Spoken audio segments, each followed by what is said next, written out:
नमस्कार प्यारे बच्चों, मैं अजीत स्वागत करता हूं आपके अपने प्यारे परिवार रोजगार विद अंकित पर। कैसे हैं आप सब लोग? आशा है बहुत अच्छे होंगे, स्वस्थ होंगे, लाजवाब होंगे। तो जल्दी से लाइव आ जाइए, जुड़ जाइए मेरे साथ। हम लोग बात करेंगे यहाँ पर पॉलिटी की, और पॉलिटी में आज हम स्टार्ट कर रहे हैं मूल अधिकार, फंडामेंटल राइट्स हम यहाँ पर पढ़ेंगे। देखिए, मूल अधिकार हम लोग पढ़ रहे हैं। यहाँ पर हमारा चैप्टर है, देखिए पॉलिटी हम यहाँ पर पढ़ रहे हैं, और पॉलिटी में आज का जो चैप्टर है वो है मूल अधिकार।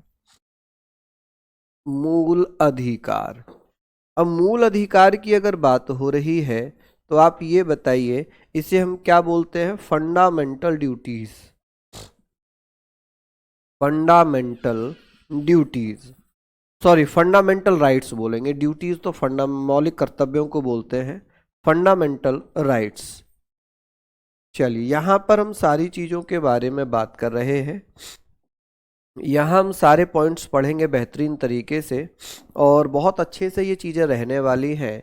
हम यहाँ पढ़ने वाले कि सर मूल अधिकारों के बारे में हम चर्चा कर रहे हैं कि सर ये जो मूल अधिकार है, मूल अधिकार होता क्या है। देखिए, किसी भी देश में रहने वाले व्यक्ति को सभी मूल अधिकार मिलते हैं, चाहे वो बेसिक हो, चाहे वो मानवाधिकार हो, चाहे वो राजनीतिक अधिकार हो, चाहे वो मूल अधिकार हो। एक व्यक्ति को, किसी देश में जो व्यक्ति है, जिस देश का वो नागरिक है, उसे सभी मूल अधिकार मिल जाते हैं। मैंने आपको नागरिकता में कराया था, हम लोगों ने वहां नागरिकता में सारी चीजें पढ़ी थी। अब बात यहाँ पर यह है कि मूल अधिकारों के बारे में हम बात करेंगे, लेकिन उससे पहले आज 26 जनवरी है, और 26 जनवरी हमारा राष्ट्रीय पर्व है। आप सभी साथियों को 26 जनवरी गणतंत्र दिवस की हार्दिक शुभकामनाएं। नेक्स्ट 26 जनवरी तक आप सब सरकारी नौकरी में हो, कहीं ना कहीं आपका सिलेक्शन जरूर हो। तो सभी को नमस्कार, Radhe Radhe, happy Republic day all of you. चलिए, तो यहाँ पर हम बात कर रहे हैं कि सर जो मूल अधिकार है, मूल अधिकार को हम कहाँ पर पढ़ते हैं? तो मूल अधिकार हम पढ़ते हैं संविधान के भाग किस में भैया? भाग। अगर मैं यहाँ पर बात करूंगा तो आप मुझे बताइए किस में पढ़ रहे हैं हम पढ़ रहे हैं भाग 3 में। तो मूल अधिकारों की चर्चा होगी कि मूल अधिकार भारतीय संविधान में किस देश से प्रेरित है। आप कहेंगे सर अमेरिका से। किससे? अमेरिका से। और जो अमेरिका का जो संविधान है, विश्व का पहला संविधान है, विश्व का पहला लिखित संविधान है। यूएसए बोल दें या इसे अमेरिका बोल दें? क्या बोले? अमेरिका। अमेरिका बोले या इसे यूएसए बोले, एक ही बात हो गई। अमेरिका से भारतीय संविधान में मौलिक अधिकारों की अवधारणा ली गई है। कहां से लिए गए मूल अधिकार? अमेरिका से। कहां से? अमेरिका से। किस देश के संविधान से प्रेरित है मूल अधिकार? आप कहेंगे सर अमेरिका के संविधान से। भारतीय संविधान में, गर्म है, भारतीय संविधान में मूल अधिकारों को संविधान के किस भाग में रखा गया है? तो भाग 3 में रखा गया है। किस में? भाग 3 में रखा गया। अनुच्छेद 12 से लेकर 35 तक। अनुच्छेद 12 से लेकर 35 तक जो मूल संविधान था, उसमें 7 मूल अधिकार हुआ करते थे, लेकिन वर्तमान में कितने हैं? आप कहेंगे 6। कुछ लाइनें ऐसे होंगी कि सर ये बताइए, भारतीय संविधान में जो मूल अधिकार है ये किस देश के संविधान से प्रेरित हैं? आप कहेंगे अमेरिका से। भारतीय संविधान में मूल अधिकार कहाँ से लिया गया है? आप कहेंगे यूएसए से, है ना। कौन से भाग में रखा गया है? भाग 3 में। कौन कौन से अनुच्छेद होंगे? 12 से लेकर 35 तक। कहां से कहां तक? 12 से लेकर 35 तक। वर्तमान में कुल कितने मूल अधिकार है? 6। पहले कितने थे? 7। ये चीजें हमें पढ़ेंगे। देखिए, भाग 3 को क्या कहा जाता है? मेग्ना कार्टा कहते हैं। मेग्ना कार्टा कहते हैं। तो ये बहुत अच्छा क्वेश्चन बनेगा कि सर भाग 3 को मेग्ना कार्टा कहा जाता है। क्या कहा जाता है? मेग्ना कार्टा कहा जाता है। बहुत अच्छे से आप लोग ये चीजें पढ़ लीजिए कि सर किस भाग को संविधान का मेग्ना कार्टा कहते हैं। अच्छा, मेग्ना कार्टा का मतलब आप समझते हैं क्या होता है?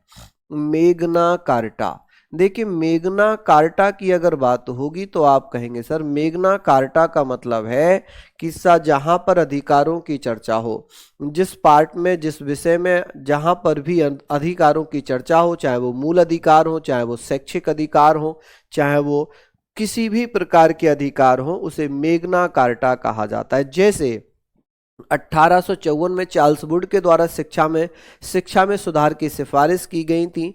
उन्हीं सिफारिशों को वुड डिस्पैच कहा गया और उन वुड डिस्पैच को शिक्षा का मैग्ना कार्टा कहा गया, क्योंकि वहां पे शिक्षा के अधिकारों की बात हो रही थी। स्थानीय स्वशासन के लिए रिपन के द्वारा कुछ सिफारिशें पेश की गई थी, जिसे स्थानीय स्वशासन का मैग्ना कार्टा कहा गया था। वहीं भाग 3 में मौलिक अधिकारों की चर्चा की गई है, इसलिए इसे हम मैग्ना कार्टा कहते हैं। भाग 3 को क्या कहते हैं? मैग्ना कार्टा कहते हैं। ठीक है, चलिए अब बात आती है कि सर यहां हम बात कर रहे हैं आर्टिकल 19(1)(f) और आर्टिकल 31 की, कि सर जो संपत्ति का अधिकार था ये पहले मूल अधिकारों की सूची में आता था। किस में आता था? मूल अधिकारों की सूची में आता था। ठीक है, 26 जनवरी पर लाल किला पर भैया प्रधानमंत्री नहीं फहराता, कौन? राष्ट्रपति फहराते हैं राजपथ पर। लाल किले पर झंडा नहीं फहराया जाता 26 जनवरी को, राजपथ पर फहराया जाता है। ठीक है, लाल किले पर भैया स्वतंत्रता दिवस में प्रधानमंत्री फहराता है। ठीक है, 15 अगस्त को प्रधानमंत्री, 26 जनवरी को राष्ट्रपति। ठीक है राहुल जी, चलिए लिखिए। सर यूजीसी क्या है? अभी मैं यूजीसी पर डिटेल में चर्चा करने वाला हूं, मैं एक वीडियो लेकर आने वाला हूं उस पर। अगर मैं अभी यूजीसी आपको समझाने लग जाऊंगा तो ये टॉपिक नहीं समझा पाऊंगा। ठीक है, सर आपकी आवाज बैठी हुई है। हाँ भैया, थोड़ा सा कोल्ड की वजह से है। चलिए, यहां पर हम बात कर रहे हैं 44वें संविधान संशोधन अधिनियम 1978 की, जिसमें यह कहा गया था जो संपत्ति का अधिकार है अनुच्छेद 19(1)(f) और अनुच्छेद 31 में, इसे मूल अधिकारों की सूची से निकालकर इसे भैया संविधान के भाग 12 में बता दिया। किसमें? यहां पर हम बात कर रहे हैं, यहां पर आप मुझे बताइए कि सारी चीजें हमने पढ़ ली कि संविधान संशोधन अधिनियम, कौन क्या कह रही है? कशिश जी, प्लीज बताएं मेरी बहन, प्लीज बताइए क्या कहना है आपको। हाँ जी, कमेंट क्वेश्चन बताना इनका क्या है।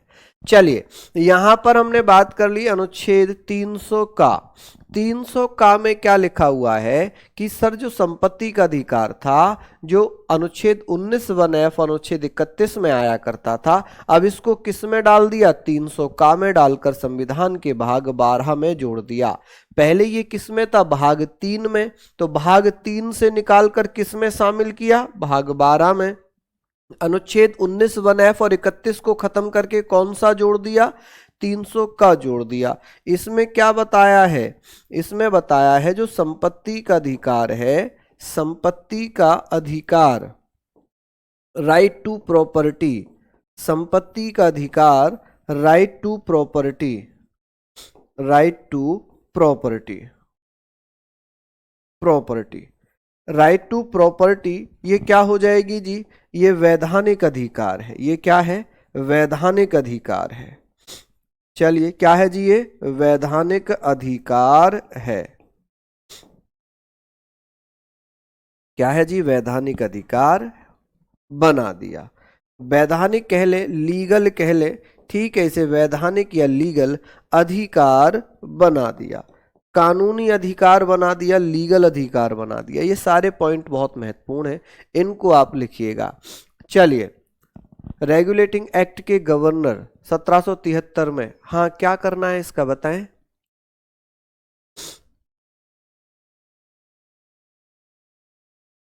हाँ जी,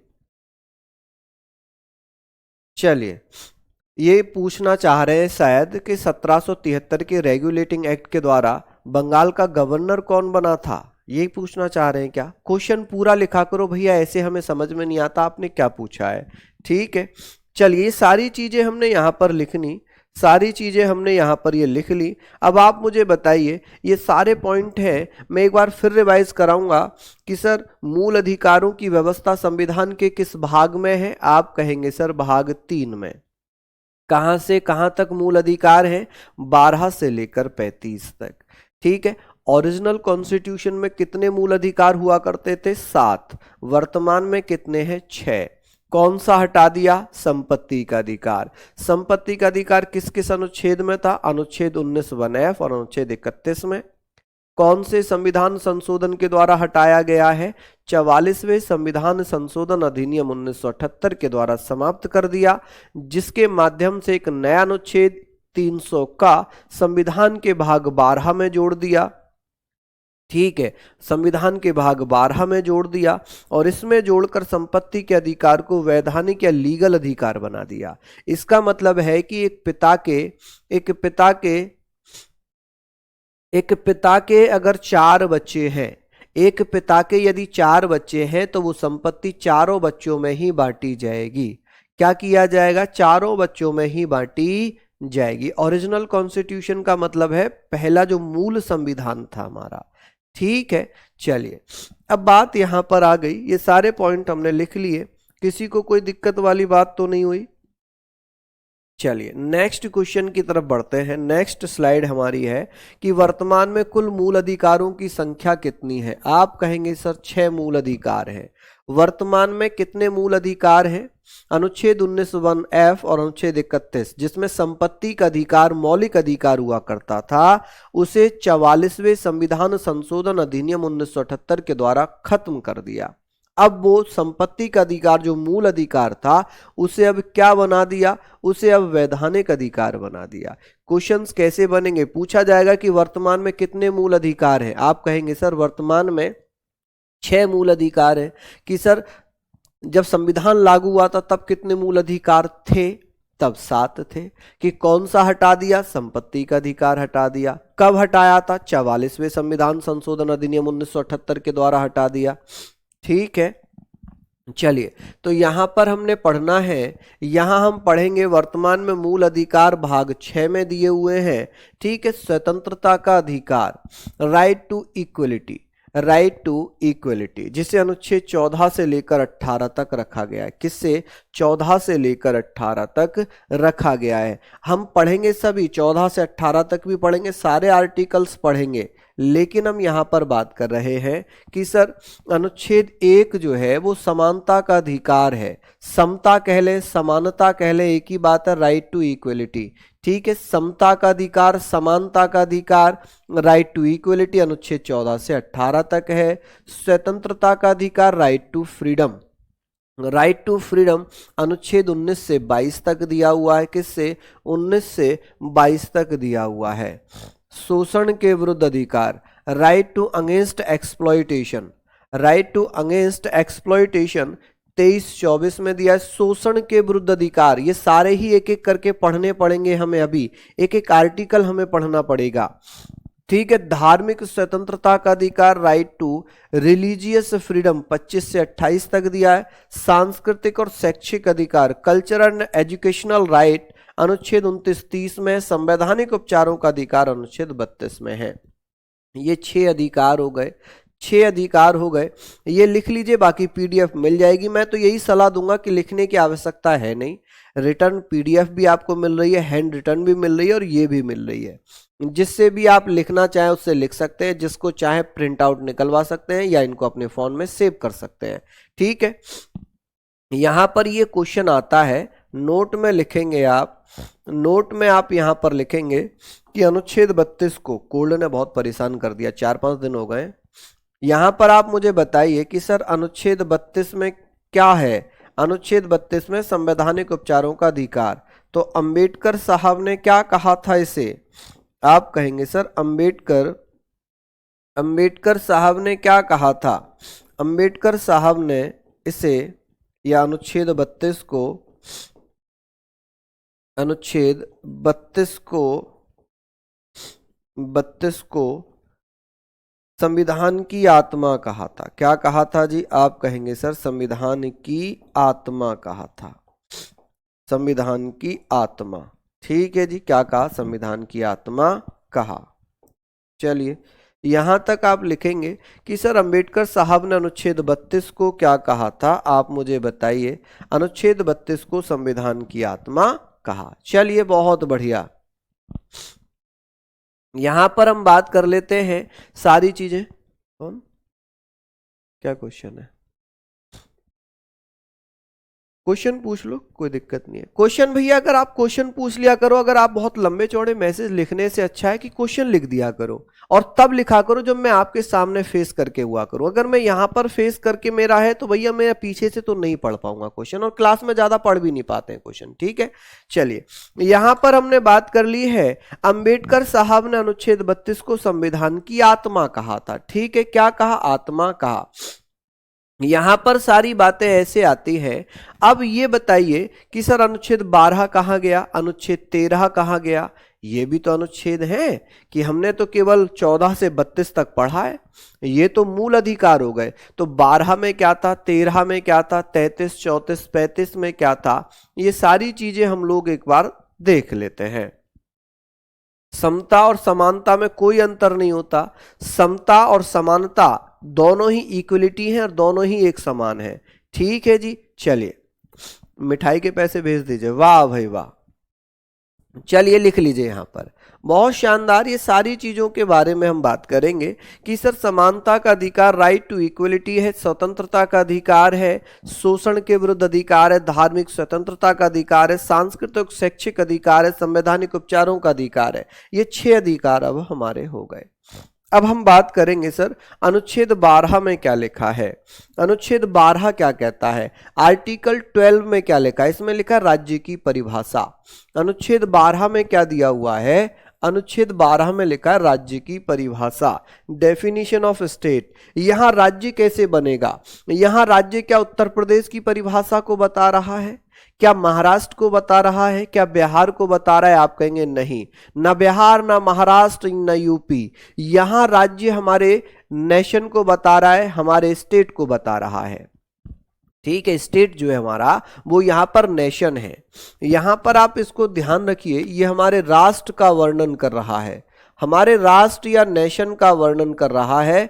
तो ये सारी चीजें आप लोग मुझे बताइए कि सर राज्य की परिभाषा क्या है, नेशन क्या है। तो ये सारे पॉइंट आप लोग लिख लेंगे, सारी चीजों को लिख लिए। देखिए, राज्य की परिभाषा, डेफिनेशन ऑफ स्टेट। आप कहेंगे सर राज्य कैसे बनेगा, राज्य की परिभाषा क्या हो सकती है? जर्नली आप समझिए, जर्नली आप समझिए। चलिए, हम यहां पर एक चीज पढ़ रहे हैं कि सर राज्य की परिभाषा क्या होगी, ऐसी देखिए जिसमें संसद है, राज्य सरकार है, राज्य विधानमंडल है, और स्थानीय निकाय है, अन्य निकाय है, इन सब से मिलकर राज्य बनता है। राज्य का मतलब हमारा राष्ट्र बनता है, हमारा नेशन बनता है, हमारा देश बनता है। किस किस से? तो आप कहेंगे सर संसद से, संसद जिसे पार्लियामेंट कहते हैं, भारत सरकार जिसे इंडियन गवर्नमेंट कहते हैं, state government, state legislature, local authority, other authorities. Local authorities का मतलब है जो जो स्थानीय स्थानीय निकाय होते हैं। अदर अथॉरिटी का मतलब होता है अन्य निकाय, ठीक है। इन सब की अगर बात ये है, इन सब की अगर बात ये है तो आप लोग यहां पर बताइए। यहां पर हमने बात कर ली कि सर अनुच्छेद 12 में लिखा था कि राज्य की परिभाषा, डेफिनेशन ऑफ स्टेट, जिसमें राज्य की परिभाषा की बात हो रही है। एक बच्चा कह रहा है सर आप बहुत सीरियस रहते हो, मुस्कुराते नहीं हो। मुझे लगता है कि सबसे ज्यादा कूल मैं ही रहता हूं क्लास में। हाँ, एक 2-4 दिन से तबीयत थोड़ी सी खराब चल रही है, इसलिए ऐसा आपको लग रहा होगा, है ना। क्या मैं बहुत ज्यादा सीरियस रहता हूं, क्या बताएं? हाँ, राज्यसभा, विधानसभा, विधानमंडल से, बिल्कुल।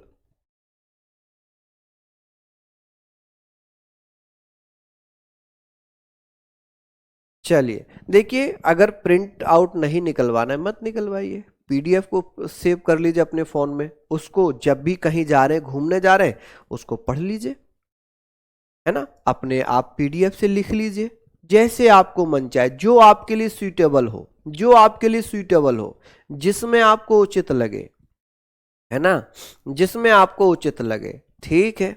चलिए, हमने बात कर ली है कि सर ये बताइए, राज्य कोई ऐसा कानून नहीं बनाएगा जिससे मूल अधिकारों का उल्लंघन हो। अनुच्छेद 13 को मूल अधिकारों का गारंटर कहते हैं, सजग प्रहरी कहते हैं। क्या कहते हैं? सजग प्रहरी कहते हैं। सजग प्रहरी क्यों कहा जाता है? क्योंकि अनुच्छेद 13 ही मूल अधिकारों की गारंटी देता है।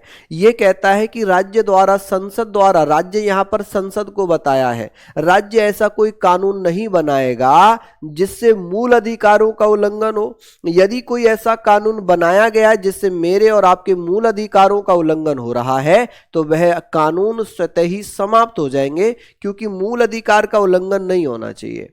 अनुच्छेद 13 में क्या लिखा है? यहां लिखा है, यहां क्या लिखा है? हम यहां पर बात कर रहे हैं कि सर राज्य, राज्य के बारे में हम बात कर रहे हैं, तो आप मुझे बताइए कि सर इसमें लिखा हुआ है, लिखा हुआ है कि सर यहां पर ऐसा कोई कानून संसद द्वारा नहीं बनाया जाएगा जिससे किसी के मूल अधिकारों का उल्लंघन हो। अगर मूल अधिकारों का उल्लंघन होता है तो ये मानकर चलिए कि वह कानून जो मूल अधिकारों का उल्लंघन कर रहा है वो कानून स्वतः खत्म हो जाएगा, स्वतः शून्य हो जाएगा। ठीक है भैया, चलिए बहुत बढ़िया। कि सर कौन से अनुच्छेद को मूल अधिकारों का गारंटर कहते हैं? अनुच्छेद 13 को। क्यों? क्योंकि मूल अधिकारों की रक्षा करता है। समानता का अधिकार, right to equality, right to equality कह ले, समता कह ले, समानता कह ले, एक ही बात हो गई। अब यहां पर अनुच्छेद 14 कहता है विधि के समक्ष समानता एवं समान संरक्षण। देखिए विधि के समक्ष समानता एवं समान संरक्षण, इसमें क्या दिया हुआ है कि सर कानून की नजरों में सब बराबर है, इक्वलिटी बिफोर लॉ। ये हमने कहां से लिया? ब्रिटेन से। कहां से लिया? ब्रिटेन से। ठीक है। और इक्वल प्रोटेक्शन ऑफ लॉ, समान संरक्षण, ये हमने कहां से लिया है? अमेरिका से। तो आप कहेंगे सर अनुच्छेद 14 समानता का जो अधिकार है, अनुच्छेद 14 जिसमें विधि के समक्ष समानता एवं समान संरक्षण की बात हो रही है, ये कह रहा है कानून की नजरों में सब समान है, सभी को बराबर संरक्षण प्रोटेक्शन दी जाएगी, चाहे कोई गरीब है चाहे कोई अमीर है। चलिए बहुत बढ़िया, चलिए बहुत शानदार। मैं काजल इस पे बात करूंगा, यूजीसी पर मैं बात करूंगा। देखिए दो साइड है यूजीसी के। मैं कह रहा हूं ना, अगर मैं यूजीसी के बारे में अगर अभी बताने लग गया तो ये सब खत्म हो जाएगा, क्योंकि आधा घंटा तो उसे समझाने में चला जाएगा। उसके लिए मैं अलग से सेशन ले रहा हूं, एक अलग से सेशन ले रहा हूं। ठीक है, चलिए विधि के समक्ष समानता एवं समान संरक्षण, किसी को कोई समस्या यहां तक? बताएं कि सर चाहे राष्ट्रपति है, उपराष्ट्रपति है, आईएएस है, आईपीएस है, आम नागरिक है, आप है, मैं हूं, कोई भी XYZ, वो कानून की नजरों में सभी बराबर है। चाहे भारत का नागरिक है चाहे कोई विदेशी है, सभी सभी कानून की नजरों में बराबर हैं। सभी क्या होंगे? सभी कानून की नजरों में बराबर होंगे। ठीक है, कानून कानून की नजरों में सब इक्वल होंगे, ऐसा किसमें लिखा? अनुच्छेद 14 में। चलिए अनुच्छेद 15 क्या कहता है? अनुच्छेद 15 में लिखा है कि किसी भी नागरिक के साथ, किसी भी भारतीय के साथ, क्योंकि यह अनुच्छेद 15 केवल भारतीयों को मिलेगा, अन्य किसी व्यक्तियों को नहीं मिलेगा। यहां पर हम बात कर रहे हैं, यहां पर बात कर रहे हैं कि सर जाति, कास्ट, लिंग, सेक्स, जन्म, वंश, जन्म स्थान के आधार पर भेदभाव नहीं किया जाएगा, डिस्क्रिमिनेशन नहीं होगा। क्या नहीं होगा? डिस्क्रिमिनेशन नहीं होगा। चलिए बहुत बढ़िया। एक भैया का मैसेज में कंटिन्यू पढ़ रहा हूं, वो कह रहे हैं कि समस्या नहीं सुन रहे, हमारा भी सुन लो, हमारी भी बात सुन लो। उनकी समस्या क्या, उन्होंने एक भी कमेंट में नहीं लिखा, उनकी बस ये है कि हमारी समस्या आप नहीं सुन रहे, हमारी भी सुन लो, हमारा भी बता दो, लेकिन आप सुन ही नहीं रहे। ठीक है, अब उन्हें कैसे बताएं कि भाई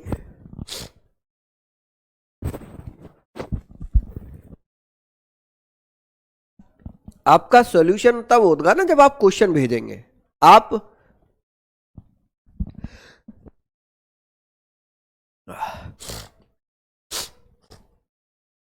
देखिए मैंने यहां पे कहा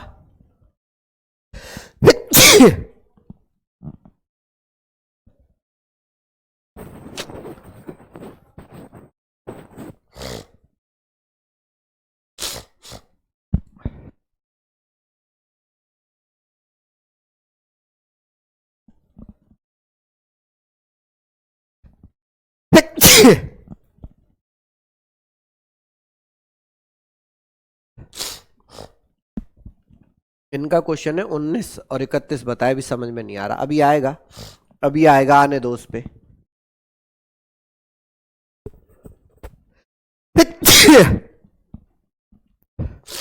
चलिए गर्म पानी लाओ बहुत। चलिए यहां पर हम बात कर रहे थे, पहले तो 15 के बारे में बात करेंगे।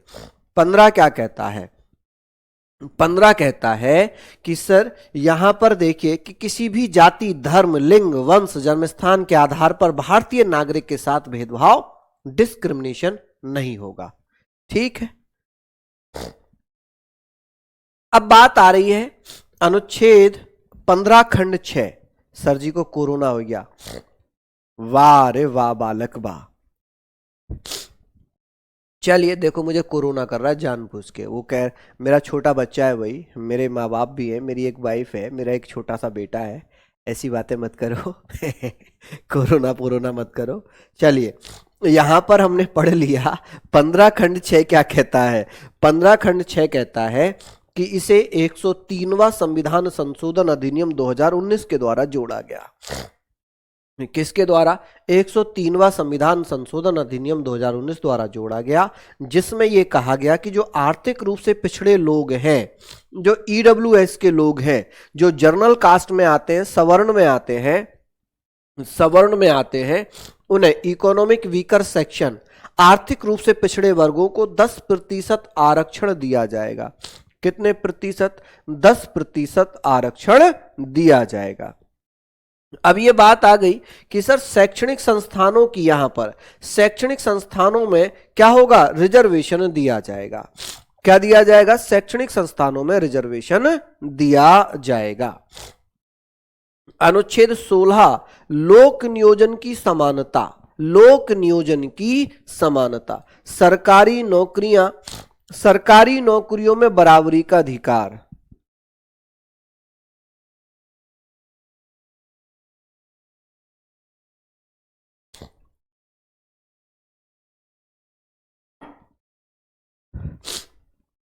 देखिए यहां पर बात आ रही है कि सर 15 खंड 6 ये कहता है कि 103वां संविधान संशोधन अधिनियम 2019 ये कहता है कि आर्थिक रूप से पिछड़े वर्गों को, लोगों को 10% आरक्षण शैक्षिक संस्थानों में मिलेगा।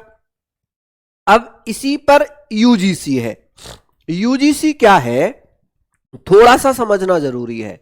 यूजीसी है विश्वविद्यालय अनुदान आयोग, जिसे हम बोलते हैं यूनिवर्सिटी ग्रांट्स कमीशन। 1956 में यह बना। इसमें पहले क्या था? अब से पहले कि एससी एसटी, इनके लिए एक कमीशन बनाया जाता था कि भाई इनके साथ भेदभाव ना हो, इनके साथ जातिगत भेदभाव ना हो।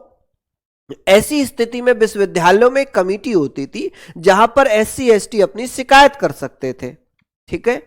लेकिन अब यूजीसी बिल 2026 में ओबीसी को भी इसमें शामिल कर दिया है। जो अदर बैकवर्ड क्लासेस है ओबीसी को भी शामिल कर दिया है कि अब जो है भारत के प्रत्येक यूनिवर्सिटी में जातिगत आधार पर समितियां बनेंगी। सरकार की दो मंशा है। एक मंशा तो यह है कि सरकार चाह रही है कि भारत में किसी भी विश्वविद्यालय में जातिगत असमानताएं ना रहे, किसी के साथ भेदभाव ना रहे। दूसरी जो साइड ये निकल कर आ रही है कि सवर्ण क्यों डर रहे हैं, जनरल कास्ट के क्यों डर रहे हैं? वो इसलिए डर रहे हैं, पहले क्या होता था कि यदि कोई झूठा आरोप लगाता था, मान लो मैं एसटी में हूं, मैं एससी में हूं, मैंने किसी के खिलाफ कोई शिकायत दर्ज कराई, तो मैं ये डरता था कि यार अगर मेरी शिकायत अगर गलत निकली तो मेरे ऊपर भी एक्शन हो सकता है। लेकिन अब 2026 में ये जो बिल आया है, इस बिल में ये है कि यदि कोई एससी एसटी ओबीसी अगर शिकायत करता है तो उसे इस चीज का डर नहीं रहेगा कि भाई आपके ऊपर भी उल्टी आ सकती हैं चीजें, क्योंकि अब आपने शिकायत जो की है वो सही है या गलत, उसके ऊपर आपको कोई लेना देना नहीं। अब आपकी जांच नहीं होगी कि आप शिकायत सही कर रहे हो या गलत कर रहे हो। दूसरी चीज, सवर्ण ये डर रहा है कि अगर आम बोलचाल में भी अगर किसी से कोई बात भी हो गई और किसी ने जाकर वहां पर कंप्लेंट कर दी विश्वविद्यालय में, तो भैया उसकी इंक्वायरी होगी, उसका करियर बर्बाद हो जाएगा, जांच बैठेगी, सब कुछ होगा। तो इसलिए सवर्ण डर रहे हैं। ये पूरा डिटेल में आपको भैया एक वीडियो में बताने वाला हूं, ठीक है, मैं बताने वाला हूं, एक पूरी क्लास में उस पर लेने वाला हूं, ठीक है। आज मैं बस थोड़ा सा इतना ही बताऊंगा इसमें। चलिए, ये सारी चीजें हमने लिख ली। अब बात आती है अनुच्छेद 16, लोक नियोजन की समानता। ये कहता है सरकारी नौकरियों में समानता, सभी लड़कों को, सभी लड़कियों को, सभी भारतीयों को, सभी को भारत में जो सरकारी नौकरियां हैं सभी को बराबरी का अधिकार होगा। क्या होगा? बराबरी का अधिकार होगा, ठीक है। क्या होगा? बराबरी का अधिकार होगा। अब यहां पर बात है, यहां पर अगर बात होगी कि सर सरकारी नौकरियों में समानता अनुच्छेद 16 कहता है, लेकिन 16 खंड 4 ये भी कहता है कि सरकारी नौकरियों में राज्य उन लोगों को आरक्षण दे सकता है जिनका प्रतिनिधित्व सरकारी नौकरियों में कम है। यानी कि राज्य को यह अधिकार दिया गया है कि जिनका सरकारी नौकरियों में प्रतिनिधित्व, रिप्रेजेंटेशन कम है, उनको सरकारी नौकरी में आरक्षण दिया जा सकता है, ठीक है जी। समझ रहे हैं आप लोग? यहां पर देखिए, चलिए अच्छे से आप लोग लिखिए। आगे बात आती है कि सर 16 खंड 4 क्या कहता है? यह कहता है कि राज्य को अधिकार है कि वह जनसंख्या के अनुपात में आरक्षण दे सकता है, वह जनसंख्या के अनुपात में आरक्षण दे सकता है। अनुच्छेद 16 खंड 4 में रिजर्वेशन दिया हुआ, जबकि 16 कहता है कि सब बराबर है, वहीं 16 खंड 4 कहता है कि जिनकी सरकारी नौकरियों में प्रतिनिधित्व कम है उन्हें आरक्षण दिया जा सकता है। तो वहीं 16 खंड 6 इसे भी 103वां संविधान संशोधन अधिनियम 2019 के द्वारा जोड़ा गया। यह कहता है कि ईडब्ल्यूएस के 10% ईडब्ल्यूएस को 10% आरक्षण सरकारी नौकरियों में दिया जाएगा। 15 खंड 6 कह रहा है कि जो सरकारी संस्थान है या जो शैक्षिक संस्थान है वहां पर आरक्षण मिलेगा, स्कूल कॉलेज वगैरह में। 16 खंड 6 कहता है कि जो आर्थिक रूप से पिछड़े लोग हैं, जो ईडब्ल्यूएस के लोग हैं, इकोनॉमिक वीकर सेक्शन के लोग हैं, उन्हें 10% आरक्षण सरकारी नौकरियों में भी दिया जाएगा, ठीक। अब जैसे सुप्रीम कोर्ट ने एक फैसला दिया कि आपने फॉर्म ईडब्ल्यूएस कैटेगरी से भरा, आप जनरल में आते हो, आपने ईडब्ल्यूएस कैटेगरी से फॉर्म दिया, ठीक है। अब क्या हुआ कि आप जनरल कैटेगरी को तो वीट कर रहे हो लेकिन ईडब्ल्यूएस को वीट नहीं कर रहे हो। कभी कभी होता है कि ईडब्ल्यूएस की मेरिट ऊपर चली जाती है जनरल कास्ट से, तो आप ये कोर्ट में नहीं कह सकते कि आप जनरल में आते हो जी, आपको जनरल में काउंट कर लिया जाए। वहां पर ये होगा, अगर आपने फॉर्म ईडब्ल्यूएस से भरा है तो आपको ईडब्ल्यूएस में ही काउंट किया जाएगा, चाहे मेरिट ऊपर जाए चाहे मेरिट नीचे जाए, ठीक है। समझ गए आप? चलिए, अनुच्छेद 17 में क्या लिखा हुआ है? अस्पृश्यता का अंत। अस्पृश्यता का अंत क्या कहता है? यह कहता है कि किसी के साथ छुआछूत नहीं किया जाएगा, छुआछूत नहीं किया जाएगा, ठीक है। छुआछूत का मतलब है कि किसी के साथ उसकी जाति को, धर्म को, वंश को लेकर उसके साथ छुआछूत नहीं किया जाएगा कि भाई ये तो अलग कास्ट में आता है, इसे नीचे बैठाओ, हम चारपाई पर बैठेंगे, हम खाट पर बैठेंगे, है ना। तो ऐसा अगर करता हुआ कोई पाया जाता है तो उसके खिलाफ भैया अनुच्छेद 35 के तहत कानूनी कार्यवाही की जाएगी, दंड दिया जाएगा। अस्पृश्यता का अपराध अधिनियम 1955 इसी के लिए बनाया गया था, जिसमें कहा गया था कि 500 रुपए का जुर्माना या 6 महीने की जेल दी जा सकती है। लेकिन 1976 में अस्पृश्यता का अपराध अधिनियम का नाम बदल दिया, क्या रख दिया? सिविल अधिकार संरक्षण अधिनियम 1955 कर दिया, सिविल राइट्स प्रोटेक्शन एक्ट 1955 कर दिया, ठीक है। चलिए, हम यहां पर बात कर रहे हैं कि सर अस्पृश्यता का अंत, द एंड ऑफ अनटचेबिलिटी, कौन सा अनुच्छेद में? 17। अनुच्छेद 18 में क्या दिया है? उपाधियों का अंत। किसका? उपाधियों का अंत। आप कहेंगे सर किसका अंत है इसमें? आप बता देना, उपाधियों का अंत, ठीक है जी, उपाधियों का अंत। समझ रहे हैं आप मेरी बात? कि सर यहाँ पर क्या होगा, उपाधियों का अंत होगा। चलिए, सारे पॉइंट आपके इंपॉर्टेंट हैं, इनको आप पढ़ेंगे कि सर भैया ये बहुत सारी चीजें हैं, इन्हें आप लिख लीजिए।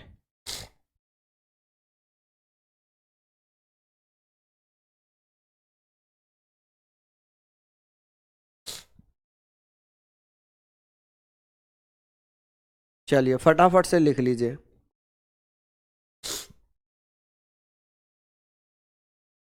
कि सर अनुच्छेद 16 खंड 4 कहता है कि राज्य को अधिकार है कि राज्य जिनका सरकारी नौकरियों में प्रतिनिधित्व नहीं है उन्हें आरक्षण 10% दिया जाए।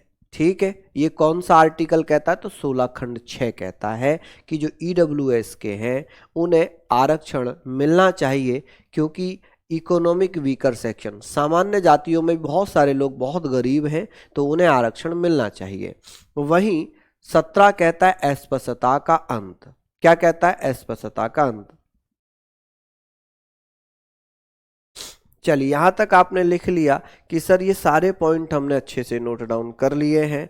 नेक्स्ट है, ये आप मुझे बताइए कि सर स्वतंत्रता का अधिकार, स्वतंत्रता का अधिकार, उपाधि का अंत का मतलब है कि कोई भी, जैसे राजा है, महाराजा, केसर है हिंद, सरदार, है ना, ये उपाधियां धारण नहीं की जाएंगी, ये उपाधियां धारण नहीं की जाएंगी। इसका मतलब क्या होगा, मुकुंद जी बहुत जल्दी खत्म करूंगा मैं, मुकुंद जी बहुत जल्दी खत्म करूंगा, उसको टेंशन मत लीजिए।